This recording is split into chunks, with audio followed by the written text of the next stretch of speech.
आशाकर्मी माने स्वास्थ्य सचेतनतार ब्रांड आंबासडर सेमानक सेवा और लोकमानंकु सचेतनता आमको सुस्थ रखिबारे सहायक होइछि बोली कहिसेंती पुरी लोकसभा सांसद डाक्टर संबित पात्र।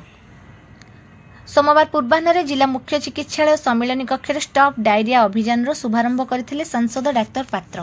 एही अवसर में सचेतनतार प्रचार पत्र को उन्मोचन कर डाक्टर पात्र दूषित जल और खाद्य जोगु डायरियार संभावना रही थाए बोली कहिथिले।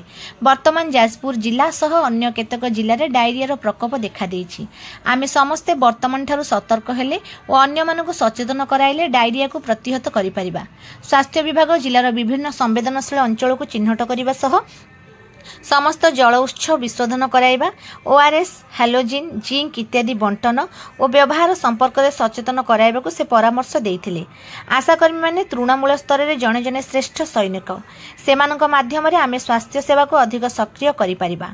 आजिर विज्ञान और वैषयिक दक्षता समय आमे सोशल मीडिया माध्यम रे मध्य सचेतनता सृष्टि सह स्वास्थ्य विभाग पदक्षेप संपर्क में साधारण सूचित करने को डाक्टर पात्र परामर्श देइथिले। सीडीएमओ डॉक्टर अक्षय कुमार शतपथी जिले में डायरियार स्थिति, स्वास्थ्य विभाग पदक्षेप, सचेतनता सृष्टि और चिकित्सा व्यवस्था संपर्क में आलोकपात करथिले। प्रारंभ में डीपीएम श्यामसुंदर त्रिपाठी समस्त को स्वागत करथिले।